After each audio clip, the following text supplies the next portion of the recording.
And ఇంకొక అంశం తిరుమల లడ్డు ఈ ఇష్యూకి సంబంధించి వైవి సుబ్బారెడ్డి గారు నేను లై డిటెక్టర్ కూడా సిద్ధంగా ఉన్నాను అండ్ కల్తీ నెయ్యి వచ్చిన మాట వాస్తవమే బట్ దాన్ని అయితే రిటర్న్ పంపించేశారు.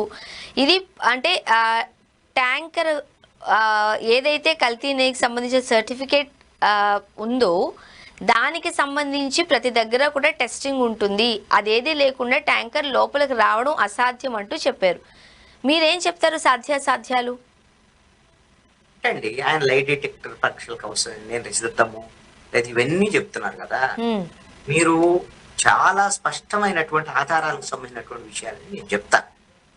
ఇదే వైవి సుబ్బారెడ్డి చైర్మన్ గా ఉండి నెయ్యి సేకరణకు సంబంధించినటువంటి విషయంలో అప్పటి వరకు ఈ నెయ్యికి సంబంధించినటువంటి ఈ ప్రొక్యూర్మెంట్ లో ఉన్నటువంటి నిబంధనని సడలించి, ఎందుకు సడలించారో తెలుసు, ఏం సడలించారో తెలుసా అండి? టిటిడి పాలక మండలి ఆ డైరీలో పాల సేకరణ లేకపోయినా సరే నెయ్యి సరఫరా చేయొచ్చట.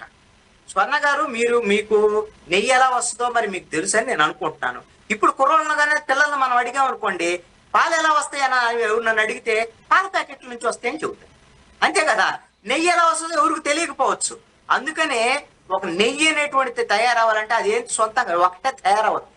పాలు ఒక గేదె నుంచో ఆవు నుంచో పాలు పితికిన తర్వాత వాటిని వేడి చేసి అదేవిధంగా ఏదైతే మజ్జిగ తోడు వేస్తే పెరుగు అవుతుందో 12 గంటల తర్వాత ఆ పెరుగును చిరిగితే వెన్నపూస వస్తుంది, వెన్నపూసను కరిగిస్తే నెయ్యి. ఇప్పుడు ఇలాంటి దాన్ని మీ పాల డైరీలో మీరు పాలు సేకరణ లేకపోయినా పర్వాలా మీరు నెయ్యి సరఫరా చేయండి అని నిబంధనలు మార్చాడు. ఎవరయ్యా దానికి నాయకుడు? ఎవరయ్యా అంటే వైవి సుబ్బారెడ్డి. ఎలాగ తయారైతే నెయ్యి? కెమికల్స్. ఇప్పుడు కెమికల్స్ తో తయారు చేసినటువంటి దాన్ని మరి కల్తీ నెయ్యి అంటారా, ఏమి నెయ్యి అంటారు?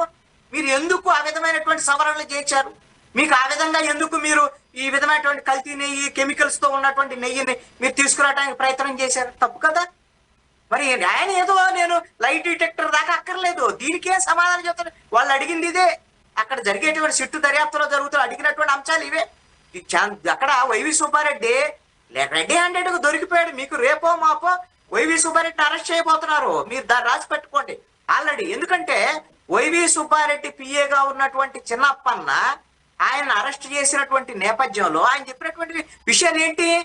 చిన్నప్పన్న బోలేబాబా డైరీ నుంచి వాళ్ళ డైరీని దాని నుంచి కొనసాగించకుండా తొలగించి ఇంకొక డైరీతో ఆగ్రోకు సంబంధించినటువంటి వాళ్ళ డైరీతో ఒప్పందాలు చేసుకొని వాళ్ళు ఒప్పందాలు చేసుకోవటం కోసం 50 లక్షల రూపాయలు లంచం తీసుకున్నాడు అనేటువంటిది సిట్ దర్యాప్తులో తేలినటువంటి అంశం. ఆధారాలు కూడా దొరికినటువంటి పరిస్థితి.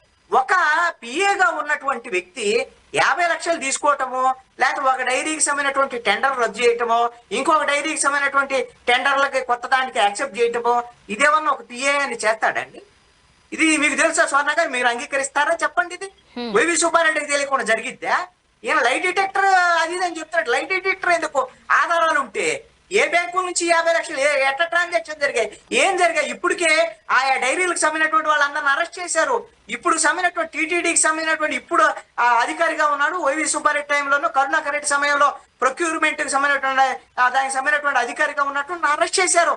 అన్ని ఆధారాలు ఉంటాయి. రేపో మాపో జైలుకు పోవడానికి వైవి సుబ్బారెడ్డి సిద్ధంగా ఉండాలి. ఇప్పుడు పరకామణికి సంబంధించి కావచ్చు, అయితే కల్తీ నెయ్యికి సంబంధించి కావచ్చు, ఇటువంటి మాటలు లేకపోతే ఇటువంటి వ్యవహారాలు అన్ని తీసుకొచ్చి కేసులు అంటూ తీసుకొచ్చి దేవదేవుణ్ణి రాజకీయాల్లోకి లాగొద్దు అంటున్నారు వైవి సుబ్బారెడ్డి గారు. ఎందుకంటే ప్రజల మనోభావాలతో ముడిపడి ఉన్న అంశం ఇది. ఇప్పుడు వైవి సుబ్బారెడ్డి అన్న, కరుణాకర్ రెడ్డి అన్న, ఎవరన్నా సరే దీన్ని రాజకీయం అని మీరు ఎందుకు అనుకుంటున్నారు? మీ వైపు నుంచి అయితే నేను చెప్తాను. ఎందుకంటే ఈ 2 కేసులు ఆంధ్రప్రదేశ్ ప్రభుత్వం పెట్టిన కేసులు కాదు అనేటువంటి విషయము జనం తెలుసుకోవాలి. ముందు జనానికి తెలుసు ఆ విషయం. వైఎస్ఆర్ కాంగ్రెస్ పార్టీ రాజకీయ కక్షాదింపని చెప్పి ఒకటి నెయ్యికి సంబంధించినటువంటి కేసు ఆంధ్రప్రదేశ్ సిట్టు దర్యాప్తు జరుపుతుంటే ఇదే వైవి సుబ్బారెడ్డి సుప్రీంకోర్టుకి వెళ్ళాడు. సిబిఐ దర్యాప్తు కావాలని అడిగాడు. మరి అంతే, ఆయన అడిగాడు కాబట్టి సిబిఐ దర్యాప్తు చేశారు. సిబిఐ అధికారి ఆయన నేతృత్వంలో ఆంధ్రప్రదేశ్ సిట్టు, అదేవిధంగా ఫుడ్కు సంబంధించినటువంటి ఎక్స్పర్ట్, ఆయన కేంద్ర ప్రభుత్వానికి పరిధిలో ఉండేటువంటి ఒక ఎక్స్పర్ట్ ని వీళ్ళందరం కలిపి సిట్టు దర్యాప్తు జరుగుతుంది. మరి అదేమన్నా ఆంధ్రప్రదేశ్ ప్రభుత్వం వేసినటువంటిది కాదు కదా. రెండవది పరకామణి కేసు. పరకామణికి సంబంధించినటువంటి కేసు ఈ ఆల్రెడీ కరుణాకర్ రెడ్డి అదేవిధంగా వైవి సుబ్బారెడ్డి వీళ్ళు ఉన్నప్పుడు సమయంలో వైసీపీ ప్రభుత్వంలో అయిపోయింది. ఆల్రెడీ అక్కడ లోక్ అదాలత్లో రాజీ జరిగింది. ఇప్పుడు ఈ కూటమి ప్రభుత్వం వచ్చిన తర్వాత వార్తకు సంబంధించినటువంటి ఒక న్యూస్ దినపత్రిక విలేకరి శ్రీనివాసు అనేటువంటి వ్యక్తి ఆంధ్రప్రదేశ్ హైకోర్టును ఆశ్రయించారు.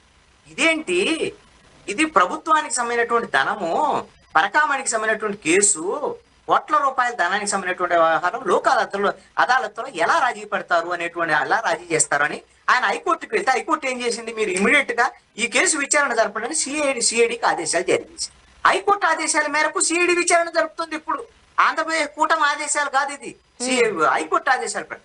అందుకని దీంట్లో మీరు ఏం జరిగింది అనేటువంటిది చాలా క్లుప్తంగా ఎలాగా తప్పులు చేశాడో కరుణాకర్ రెడ్డి, వైవి సుబ్బారెడ్డి చెప్తాను. పరకామణి కేసులో నిందితుడు ఎవరు? రవికుమార్. ఇతను మొత్తం అక్కడ కుండీలో డబ్బులు లెక్క పెట్టడం, ఆయన పంచగట్టుకుని వెళ్తాడు, లోపల జేబులు ఉంటాయి, అక్కడ విదేశీ కరెన్సీ డబ్బులు దానిని లోపల పెట్టుకుంటాడు. ఆయన లోపల పెట్టుకునేటప్పుడు ఏదైతే సీసీ కెమెరా రికార్డు ఉంటుంది కదా, అవి పని చేయకుండా జాగ్రత్త పడతారు. లెడ్జర్ లో తప్పుడు లెక్కలు రాస్తారు, ఈయన తీసుకొచ్చి బయట ఈ చలామణి చేసుకుంటా ఉంటాడు. దీన్ని మొన్న రైల్లోంచి పడిపోయి ఆ అనుమానాస్పదంగా మృతి చెందినటువంటి ఏవిఎస్ఓ సతీష్ కుమార్ ఉన్నాడు కదా, ఆయన పట్టుకున్నాడు రెడ్ హ్యాండెడ్ గా. ఎప్పుడో తెలుసా అంటే 2023 ఏప్రిల్లో పట్టుకొని ఆయన పోలీసులకు అప్పు చెప్పాడు. అప్పుడు తిరుమలకు సంబంధించినటువంటి పోలీసులు కేసు నమోదు చేశారు. మీరు గమనిస్తే ఒక కేసు నమోదైన తర్వాత దర్యాప్తు చేసి ఛార్జ్ షీట్ వేయడానికి మినిమం 3 నెలలు గడువు ఉంటుంది. అంటే 3 నెలల్లో ఛార్జ్ షీట్ వేయాలనేది. కానీ మీరు గమనిస్తే ఎప్పుడైతే ఏప్రిల్లో కేసు నమోదైంది, మేలో ఛార్జ్ షీట్ వేసేసారు. ఛార్జ్ షీట్ వేసేసి అదే ఏడాది సెప్టెంబర్లో లోక్ అదాలత్లోకి వెళ్ళి రాజీ చేసుకున్నారు. రాజీ చేసుకోవడానికి ఏం చేశారో తెలుసా అండి? ఇదే కరుణాకర్ రెడ్డి పాత్ర లేకుండా ఇది జరగదు, క్లుప్తంగా ముగిచ్చేస్తారు. ఇక్కడ ఏం చేశాడో టీటీడీ పాలక మండలి ఒక నిర్ణయం చేసింది. ఏంటి అని అంటే, దొంగతనం చేసినటువంటి దొంగ అనే ఆరోపణలు ఉన్నటువంటి రవికుమార్ అనేటువంటి వ్యక్తి దాతగా, దొంగిలించినటువంటి సొమ్మేమో ఆయన విరాళం కింద స్వామివారికే 14 కోట్లు విరాళం ఈయన ఇస్తున్నాడు, భూరి విరాళం ఇస్తున్నాడు అని టీటీడీ పాలక మండలి ఒక తీర్మానం చేసింది. అసలు ఈ విధంగా ఎవరి దగ్గర నుంచి అయినా విరాళం తీసుకోవాలంటే, ఒక ఆస్తి తీసుకోవాలంటే టీటీడీ ఏం చేయాలంటే బహిరంగ ప్రకటన చేయాలి. బహిరంగ ప్రకటన చేసి దీని మీద ఎవరికైనా అభ్యంతరాలు ఉన్నాయా, దీని మీద లీగల్ సమస్యలు ఉన్నాయా, ఇవన్నీ చెయ్యాలి. ఏం చేయకుండా ఒక తీర్మానం చేసింది టీటీడీ పాలక మండలి. ఏమని చేసిందంటే, మాకు అర్జెంటు హడావుడు ఉంది, అందుకని రవికుమారు ఈ విధంగా దాతలాగా 14 కోట్ల రూపాయలు ఆస్తి మొత్తాన్ని కూడా ఈయన స్వామివారికి ఇస్తున్నాడు, మేము బహిరంగ ప్రకటన చేయడానికి మా దగ్గర సమయం లేదు, కాబట్టి మేము దీన్ని ఈ విధంగా తీసుకుంటున్నామని తీర్మానం చేశాడు. ఏం మీకు సమయం లేకపోవడానికి ఏంటి నాకు అర్థం కాదు. ఆయన దొంగ సొమ్ము తీసుకునేటువంటి బహిరంగ ప్రకటన చేస్తే అందరికి తెలిసిందని ఉద్దేశంతో ఈ విధంగా నిబంధనలు మార్చారు. నిబంధనలు మార్చిన దాంట్లో ఒక టేబుల్ ఎజెండా కింద ఆ రోజున తీసుకొచ్చారు ఈ అంశాన్ని. ఏమి ఆ రోజున చైర్మన్ కి తెలియకుండా వస్తుంది ఆ టేబుల్ ఎజెండా. మరి ఇవన్నీ నిబంధనలు మీ ఇష్టం వచ్చినట్టుగా మార్చి, దొంగల దాతల కింద మార్చి, మీరు దొంగ సొమ్ముని విరాళం కింద మార్చి ఇలా చేసినటువంటి కరుణాకర్ రెడ్డి మరి జైలుకు పోకుండా, అరెస్ట్ కాకుండా, వైవి సుబ్బారెడ్డి పాలు లేకుండా నెయ్యి సరఫరా చేయండి అని వాళ్ళకి ఇచ్చినటువంటి వీళ్ళకి ఇది కక్ష సాధింపు అంటే జనం ఎలా నమ్ముతారు? వైఎస్ఆర్ కాంగ్రెస్ పార్టీ ఈ రోజున నిట్ట నిలువున ఈ విధమైనటువంటి 2 కేసుల్లో మునిగింది, వాళ్ళ మెడ మీద కత్తి వేలాడుతుంది అనేటువంటిది స్పష్టంగా చెప్తారు.